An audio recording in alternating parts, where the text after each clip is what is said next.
Dear students, today we are going to learn notice writing. In this video, we are going to learn tips to write notice, correct format, and with an example, we will understand what is the right format or correct format of notice writing. So let's get started. What is notice? Notice is a means of formal communication targeted at a particular person or a group of people. Notice एक औपचारिक संचार का साधन है जो किसी एक विशेष व्यक्ति या समूह के लिए लिखा जाता है. Notice is a written or printed information or news announcement. Notices are either displayed at prominent places or published in newspapers or magazines.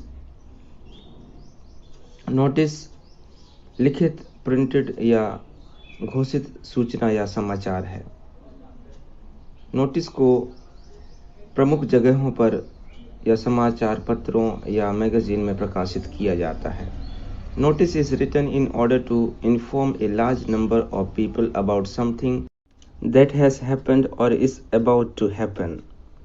Notice इसलिए लिखा जाता है ताकि किसी कार्यक्रम या इवेंट जो घटित हो चुका है या घटित होने वाला है उसकी सूचना टारगेटेड ग्रुप तक पहुंच सके या लोगों के समूह तक पहुंच सके.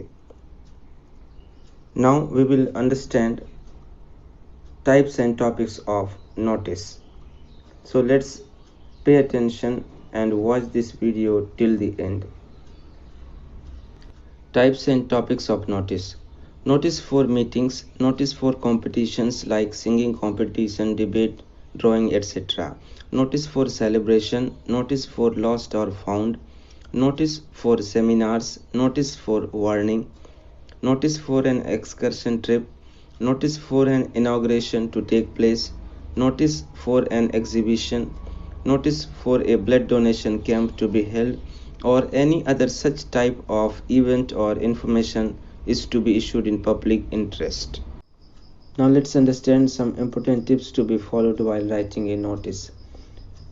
अब हम कुछ ऐसे मुख्य बिंदु हैं जिन बातों को हमें नोटिस लिखते समय ध्यान में रखना है उनको समझ लेते हैं. उसके बाद में हम लोग नोटिस का फॉर्मेट समझेंगे. Adhere to the specified word limit of 50. Notice की शब्द सीमा प्राय 50 शब्दों की होती है और उससे ज़्यादा शब्दों में हमें नोटिस नहीं लिखना चाहिए. Name and place of the school, organization और office issuing the notice should be mentioned at the top. नोटिस जारी करने वाले संस्था जैसे स्कूल, ऑफिस या कोई भी जो एजेंसी है जो नोटिस जारी करती है उसका नाम हमें ऊपर टॉप में लिखना है. Write the word notice in bold and capital letters.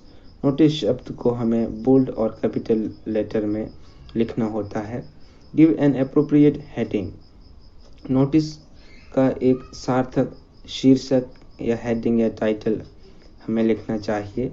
Right the date of issuing the notice. Notice जारी होने का दिनांक भी हमें लिखना होता है तो कृपया इस पर विशेष ध्यान दें. Clearly mention the target group for whom the notice is to be displayed. आप जिस विशेष समूह के लिए नोटिस लिख रहे हैं उसका उल्लेख स्पष्ट रूप से कीजिए.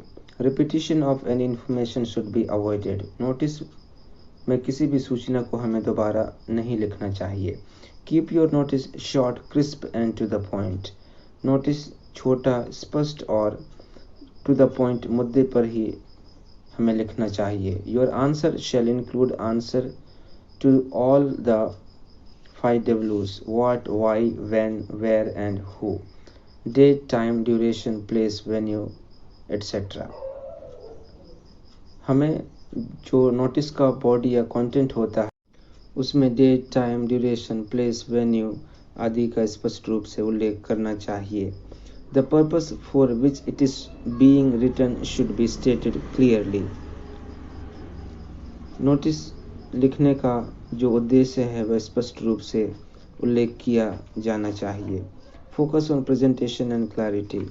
हमें प्रेजेंटेशन और क्लैरिटी, स्पष्टता पर विशेष ध्यान देना चाहिए. Mention all the relevant details.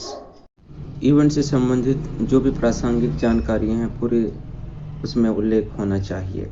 Signature, name and designation of the person issuing the notice, और अंत में जो नोटिस जारी करता है उसका नाम, सिग्नेचर और उसका पद लिखा होना चाहिए। Always enclose the notice in a box, make sure you draw the box with A pencil. और अंत में ध्यान दीजिए, नोटिस हमेशा एक बॉक्स के अंदर लिखा होता है, तो आप पेंसिल से बॉक्स को ड्रॉ कर सकते हैं या फिर कोई डिफरेंट कलर पेन से उस बॉक्स को आप बनाइए। अब हम लोग नोटिस का फॉर्मेट समझेंगे, तो कृपया आप ध्यान से देखिए। सबसे ऊपर आप देख रहे होंगे name of school, organisation, authority issuing the notice. तो ये हमें स्कूल का नाम या संस्था जो नोटिस जारी करती है उसका नाम हमको ऊपर लिखना है। उसके बाद में बोल्ड और कैपिटल लेटर में हमें नोटिस लिखना है। उसके बाद डेट ऑफ इशू लिखना है। नोटिस जारी करने का दिनांक हमको लिखना है। उसके बाद में जो कार्यक्रम या इवेंट है उसका हेडिंग या टाइटल हमको लिखना है। उसके बाद में हम लोग आते हैं बॉडी या कंटेंट में। This should answer the question like what, where, who, when and how. तो बॉडी में हमें कार्यक्रम का नाम, जगह, समय, तारीख इत्यादि पूरी जानकारी हमको लिखना चाहिए। Second, any other additional relevant information, और कार्यक्रम से संबंधित जितने भी जो प्रासंगिक सूचना है वो पूरा लिखा होना चाहिए। और अंत में जो नोटिस जारी करता है उसका नाम, सिग्नेचर और पद लिखा होना चाहिए। Authorised signatory, sender's sign, name and designation. Now here is a example, so let's read the question and after this we will write a notice. You are Chirag, head boy of Government Jagannath Excellence Higher Secondary School, Mandla. Your school is going to organize an inter-school singing competition. Write a notice for your school notice board inviting names of all the interested students. Read and understand the question, because body of the notice is derived from the question about 70 to 80%. So here we are going to write a notice. सबसे ऊपर हमने school का नाम लिखा है, government Jagannath excellence higher secondary school Mandla. उसके बाद में वर्ड नोटिस को हमने कैपिटल लेटर में लिखा है, नोटिस।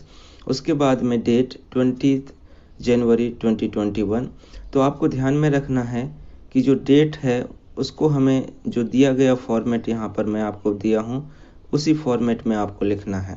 जैसे 20 जनवरी 2021, तो जनवरी को आपको शॉर्ट में नहीं लिखना है, आपको पूरा लिखना है जनवरी। उसके बाद में heading, inter school singing competition. Then comes content और body of the notice. Now let's read together. Our school is organizing an inter-school singing competition on 25th January 2021 Tuesday at 12 p.m. in the school auditorium. More than 20 schools from all over the city will participate. Interested students may contact the undersigned latest by 23rd January 2021. आपको ध्यान में रखना है जो notice का body या content होता है उसको 50 से ज़्यादा शब्दों में नहीं लिखना है। यदि आपको क्वेश्चन में वर्ड लिमिट दिया गया है तो आप उतने ही वर्ड लिमिट में नोटिस का बॉडी या कंटेंट को लिखिए। और अंत में चिराग हेड बॉय, जो सेंडर है या राइटर है उसका नाम, सिग्नेचर और उसका डिसिग्नेशन पद लिखा होना चाहिए। तो इस तरीके से हमने नोटिस राइटिंग का पूरा फॉर्मेट देख लिया एक उदाहरण के माध्यम से। अब अंत में मैं ये जो नोटिस होता है उसको हम एक बॉक्स के अंदर लिखते हैं। तो बॉक्स कैसे ड्रॉ करना है उसका एक तरीका मैं आपको बताता हूँ। सबसे पहले आप राइट, लेफ्ट और टॉप का जो लाइन है उसको आप खींच दीजिए और बाकी जो पूरा नोटिस है वो आप लिखिए। और अंत में जब आप नोटिस कंप्लीट कर लेते हैं, नेम, डिसिग्नेशन, सिग्नेचर वगैरह लिख देते हैं, उसके बाद आप नीचे का लाइन ड्रॉ करें ताकि आपको यह दिक्कत ना हो कि नोटिस कितने लाइन में आएगा। इस तरीके से ये जो पूरा फॉर्मेट होता है वो कंप्लीट होता है। Thank you, have a nice day.